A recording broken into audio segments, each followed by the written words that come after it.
अस्सलाम वालेकुम। आज के इस वीडियो के अंदर हम प्रैक्टिस प्रॉब्लम 3.2 को सॉल्व करेंगे। तो आज वाला प्रैक्टिस प्रॉब्लम बिल्कुल ही एग्जाम्पल की तरह है जिसको हमने सॉल्व करना है। आपको इसके अंदर एक दो चीज़ें बतानी हैं जो कि आपको अपने माइंड में याद रखनी है। जब भी आपको करंट की डायरेक्शन शो कर दे, ठीक है, तो आपने सिंपल एक चीज़ याद रखनी है कि आपको कुछ भी हो जाए आपने उसी डायरेक्शन को लेके यूज़ करना है। ठीक है, तो चलिए ज़रा अब स्टार्ट कर लेते हैं अपना सवाल। एंड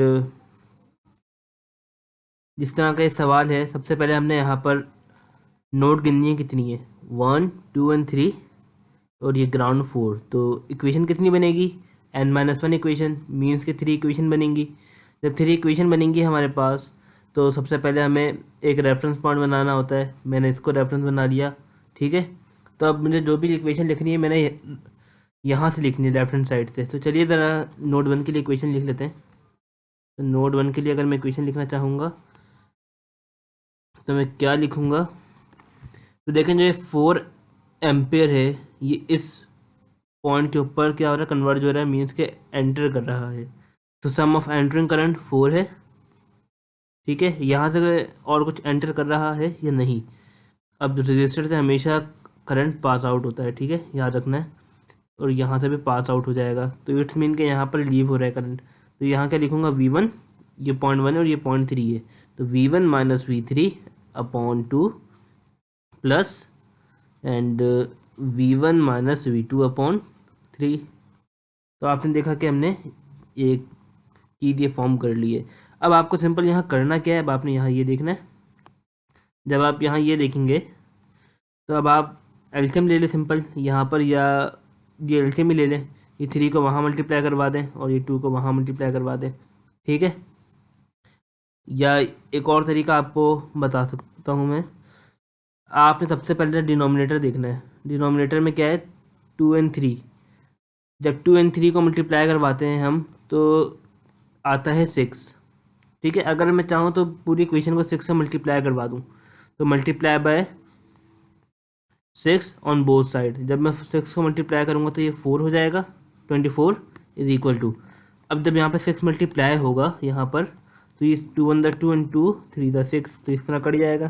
तो इसको मैं यहाँ लिख देता हूँ इक्वेशन में, 3V1 माइनस 3V2 3V3।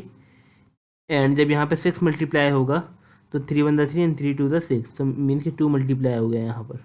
ठीक है,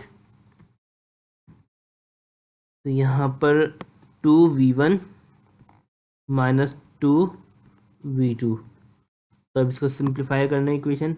जब इसको सिंप्लीफाई करेंगे तो इक्वेशन बनेगी 24 is equal to 5V1 minus 2V2 minus 3V3। ये हमारे पास आ गई इक्वेशन नंबर 1। तो अब इक्वेशन नंबर 2 के लिए देख लेते हैं काम।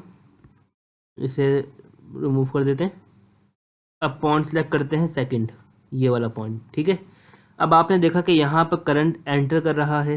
ठीक है, और अभी आपको मैंने बताया था स्टार्टिंग में ही कि जब भी करंट की डायरेक्शन आपको शो होगी तो आपने सिंपल उसी को लेके ही काम करना है। तो अब देखें, तो ये वाला 4IX है, ये भी एंटर कर रहा है इस पॉइंट के ऊपर। ठीक है, और लीव कौन सा कर रहा है, IX, जो इस डायरेक्शन के अंदर है, नीचे टूवर्ड। ठीक है, तो अब आपने यहाँ करना क्या है, अब इसकी भी इक्वेशन लिखनी है। इसकी इक्वेशन कैसे लिखेंगे, तो V1 upon V1 minus V2 upon 2 आ जाएगा। यहाँ पे नोट 2 कर देते हैं, बस नोट 2 कर दिए यहाँ पे, एंड 2। यहाँ पे V1 minus V3 upon 2 plus, क्योंकि अब एंटर कर रहा था क्या, 4IX। अब IX समझ लेते हैं, IX क्या है हमारे पास।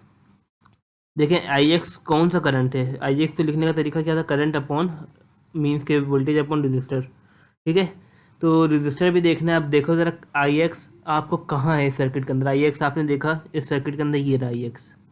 ठीक है, IX कहाँ से पास हो रहा है, 4 ohms में से, मीन्स के जो रजिस्टर है वो तो आपके को पता चल गया 4 है। ठीक है, और इस ये नोट कौन सी है, 2, इट्स मीन कि ये V2। ठीक है, तो IX आपके पास क्या है, V2 अपॉन 4। तो चलिए लिखते हैं और फिर 4v2 upon 4 is equal to v2 upon 4। देख लेते हैं मैंने यहाँ पे 4 क्यों लगाया है, ताकि कंफर्म हो जाए। देखें, क्योंकि यहाँ पर जो करंट एंटर कर रहा है 4ix, इसका मैग्नीट्यूड है 4ix, तो इसलिए मैंने वहाँ पे 4 मल्टीप्लाई किया है। तो चलिए अब इसे भी सॉल्व करते हैं आगे। अब आपने सिंपल यहाँ देखना है कि सबकी इक्वेशंस सेम हैं। अगर यहाँ पे मैं मल्टीप्लाई और डिवाइड बाय 2 कर दूँ तो 4 डिनोमिनेटर में आ जाएगा, ठीक है। तो इसको सिंपल वही काम करते हैं। तो ये बन गया 2v1 माइनस 2v3, ठीक है, एंड ये +4, इसको एक साथ ही लिख देते हैं क्योंकि एलसीएम सेम हो जाएगा। 4v2 अपॉन ये 4 आ गया, is equal to v2 upon 4। अब हमने ये काम कर लिया। अब दंत ये कैंसिल हो गया। अब हमने इसको सिंप्लीफाई करना है। तो क्या हमारे पास इक्वेशन क्या बनेगी, आपने यहाँ देखा v1 ये रहा एंड v2 ये रहा। तो सिंपल आपने काम ये करना है, सॉरी यहाँ पे मैंने v3 लिख दिया है, यहाँ पर v2 आना था। देख लेते हैं एक नज़र, क्योंकि देखें जो करंट एंटर हो रहा है वो करंट कौन सा एंटर हो रहा है, v1 से लेकर जो v2 की तरफ जा रहा है अपॉन 3 में। तो यहाँ पे मैंने एक चीज़ गलत कर दी है, इसे रेक्टिफाई कर लेते हैं। यहाँ पे 3 आएगा,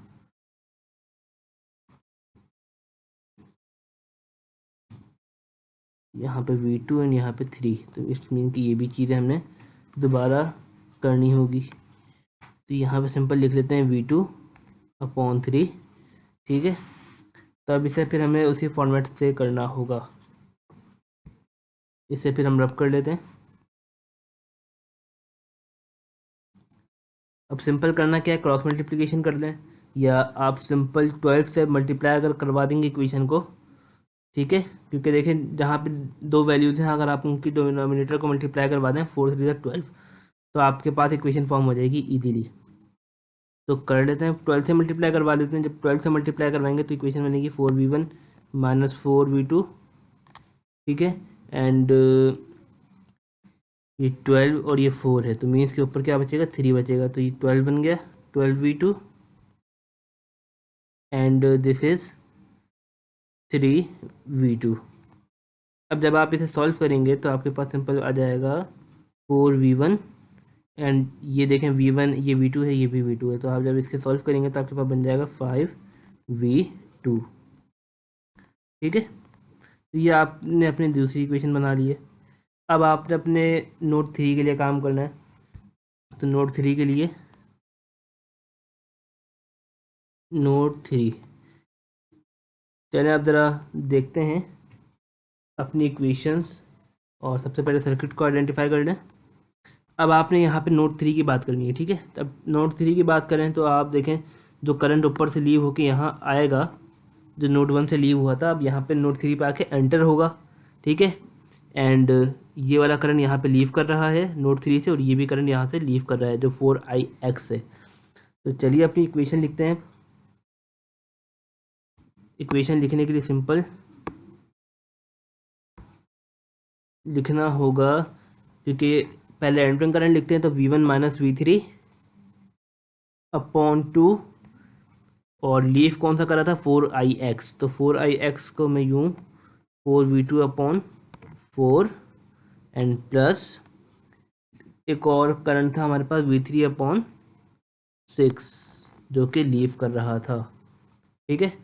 अब आपने यहाँ पे देखा, आप इसे भी सॉल्व कर सकते हैं। अगर आप यहाँ से 2 को कैंसिल आउट भी कर सकते हैं, ये आपके ऊपर डिपेंड है कि आप अपने काम को किस तरह अंजाम देते हैं, ठीक है। अब हमें यहाँ पर सिंपल 4 से 4 कैंसिल भी कर सकते हैं, ताकि ये, और जब आपने कैंसिल आउट किया है तो यहाँ पर v1 minus v3 upon 2 and this is v2 plus v3 upon 6। तो आपके पास ये आ गया सिंपल। अब आपने करना क्या है यहाँ पर, अब इसको सॉल्व करेंगे, जब आप इसको सिंप्लीफाई करेंगे तो आपके पास बनेगा v1 minus v3 upon 2 and this is 6v2 plus v3 upon denominator में 6, 2 1 2, 2 3 6, एंड ये 3 जब वहाँ जाके क्रॉस मल्टीप्लाई होगा तो आपके पास बनेगा 3v1 minus 3v3 and is equal to 6v2 plus v3। अब आपने इसको सॉल्व करना है। जब आप इसे सॉल्व करेंगे तो आपके पास बनेगा 3v1 आ गया आपके पास, एंड यहाँ पे लेके जाएंगे तो आपके पास बनेगा 6v2 and this is minus 4v3 is equal to 0। जब तीनों इक्वेशन बना लिए तो अब आपने काम क्या करना है, लगाना है क्रैमर रूल। तो जब क्रैमर रूल आप लगाएंगे तो आपको सबसे पहले आपने क्या करना है, आपने एक पोर्शन बनाना है तो जिसके अंदर हमें ब्रैकेट बनानी है। ये ब्रैकेट बनाई मैंने, ठीक है। अब यहाँ पे मुझे लिखनी है इक्वेशंस। मैं यहाँ पे इस तरह पहले बना लेता हूँ इक्वेशंस। यहाँ पे जो फाइंड आउट करना होते थे यहाँ पे लिखते हैं v2 and this is v3, और यहाँ पे कोफिशिएंट। तो कोफिशिएंट मेरे माइंड में है तो ऊपर थे 24, ये देख भी लेंगे, और यहाँ पे 0 एंड दिस इज 0, ठीक है। तो नोट 3 की इक्वेशन लिख लेते हैं। यहाँ पे इसकी कोफिशिएंट v1 के नीचे v1, v2 की जगह यहाँ पे v2 था, तो सिंपल यहाँ पे -6 एंड यहाँ पे -4, ठीक है। अब हम इक्वेशन 1 और 2 देख लेते हैं। तो हमारे पास जो इक्वेशन 2 है वो है 4v1 प्लस 5v2। तो सिंपल मुझे यहाँ पे क्या लिखना है, 4v1 और यहाँ पे 5। अब v3 हमारे पास गिवन नहीं है, हमें क्या करना होगा, वहाँ पे सिंपल 0 करना है। जब हम इसे सिंपल 0 कर देंगे तो अब हमें देखनी है इक्वेशन नंबर 1। इक्वेशन 1 है हमारे पास, देखें यहाँ पे इसका कोएफिशिएंट 24 है जो आप देख सकते हैं राइट हैंड साइड के ऊपर। तो अब यहाँ पे 5 -2 एंड -3 है, तो इसको जाके लिख लेते हैं 5 -2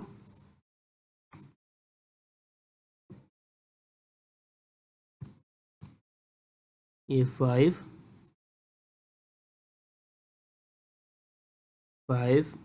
-2 एंड -3, ठीक है।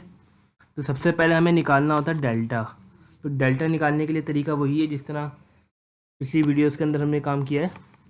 तो सिंपल आपने इसको भी किस तरह आपने इसको सॉल्व करना है, आपने इसको रो वाइज इसको एक्सपेंड करना है। जब आप इसको रो वाइज एक्सपेंड करेंगे तो 5 ऐसे ही रखा आपने, और शुरू में आपको पता है कि ये अल्टरनेटिव प्लस माइनस और ये प्लस साइन चलता है। तो अब आपने सिंपल वही काम करना है, इसको हाइड करना है 5 वाले रो को एंड दिस कॉलम को।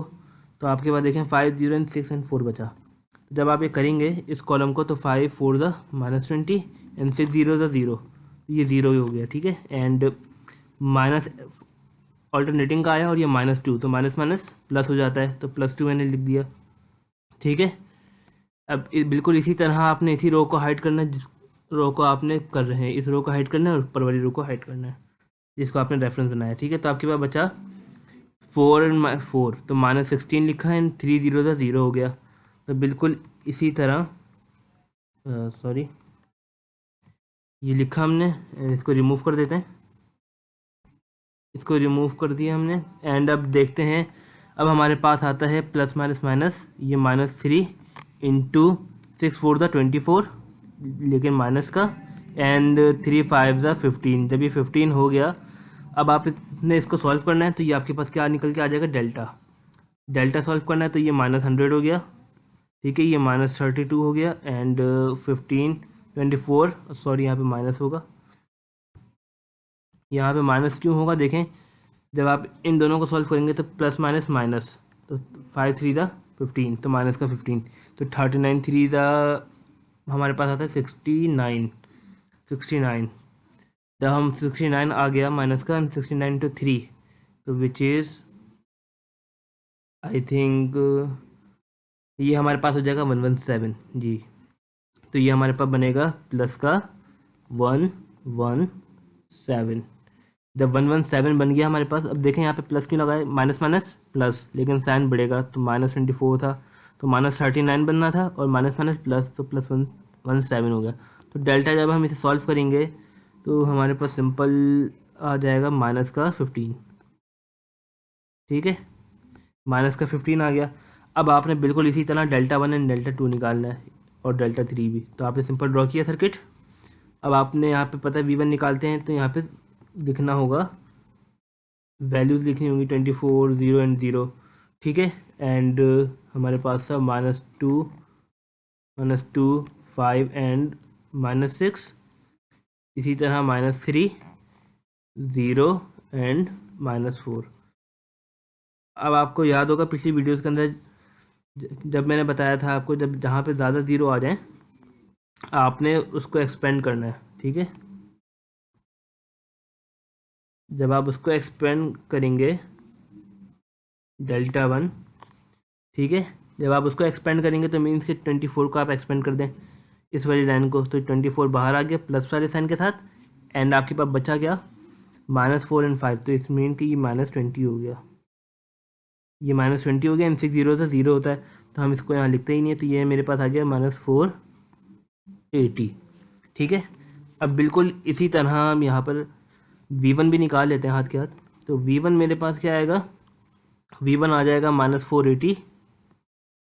-480 अपॉन -15। तो ये माइनस से माइनस कैंसिल हो गया, एंड 15, 480 इंटू 15, ये 3 आ गया हमारे पास, एंड दिस इज़ 3। ये आपके पास आई थिंक आएगा 32। तो इसको देख लेते हैं एक मरतबा। ये 480 अपॉन 15 जी 32।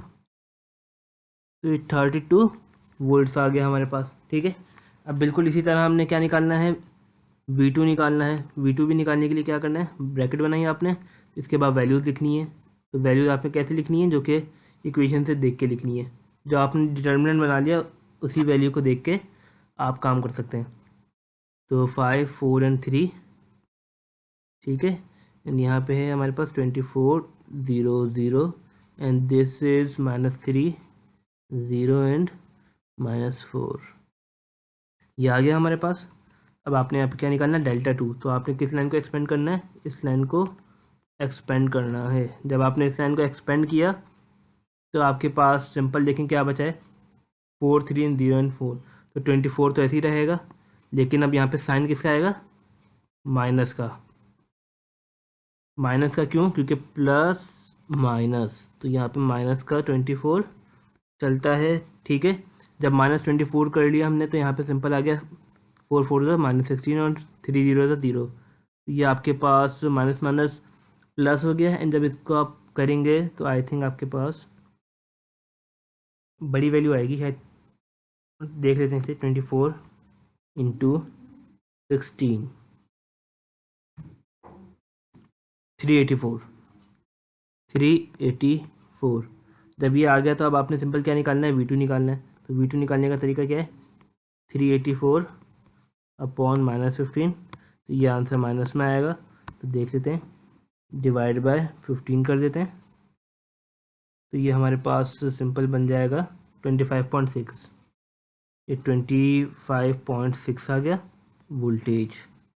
अब बिल्कुल इसी तरह V3 निकालने की क्या टेक्निक है, बिल्कुल एज इट इज़। ये 5, 4, 3, ठीक है, ये -2, ये 5 एंड दिस इज़ -6। बिल्कुल ये यहाँ पे 24, 0, 0। तो अब इसे सॉल्व करते हैं। अब इसको भी हमने थर्ड कॉलम के वाइज एक्सपेंड करना है। तो मीन्स के डेल्टा 3 किसके बराबर है, प्लस माइनस प्लस, तो मीन्स के प्लस ही आएगा, तो प्लस का 24। एंड इसको एक्सपेंड करेंगे तो मीन्स कि अब हमारे पास बनेगा -24 एंड -15। तो ये हमारे पास भी कोई बड़ी वैल्यूज़ आएगी। पहले इसको सॉल्व कर लेते हैं, इंटू -39। तो यहाँ पे कर लेते हैं हम अपना 24 इंटू 39। तो 936 आ गया, माइनस का 936। अब यहाँ पे वोल्टेजेस भी निकाल देते हैं। जब वोल्टेजेस निकालेंगे तो simple V3 is equal to -936 upon -15। Minus से माइनस कैंसिल हो गया, तो सिंपल हमारे पास जो आंसर आएगा, डिवाइड करवाते हैं 15 से, तो ये हम बनेगा 62.4। तो 62.4 वोल्टेजेस। तो आपने देखा कि हमने किस तरह क्रैमर रूल के ज़रिए अपनी सारी चीज़ें निकालनी है, फाइंड आउट कर लिए। अगर आप यही तरीका साइमल्टेनियसली करते तो आपको ये काम मुश्किल लगता। तो बेहतर यही है कि आप अपना क्रैमर रूल को बहुत अच्छा कर लें, और कुछ भी क्वेरीज हो तो आप वो पूछ सकते हैं। बस आपको एक चीज़ और याद रखनी है, जब आपको करंट की डायरेक्शन मार्किंग हुई भी हो, तो अब आपने सिंपल क्या करना है, आपने जस्ट सिंपल उसको देखकर ही अपनी डायरेक्शन को मार्किंग करनी है। अगर आपके पास करंट की डायरेक्शन गिवन है, ठीक है, तब आपने सिंपल क्या करना है, उसके मुताबिक ही एंटरिंग और लीविंग करंट को डिसाइड करना है। आई होप आपको मेरी बात समझ आई होगी, और कुछ भी प्रॉब्लम हो तो आप पूछ सकते हैं। Thank you.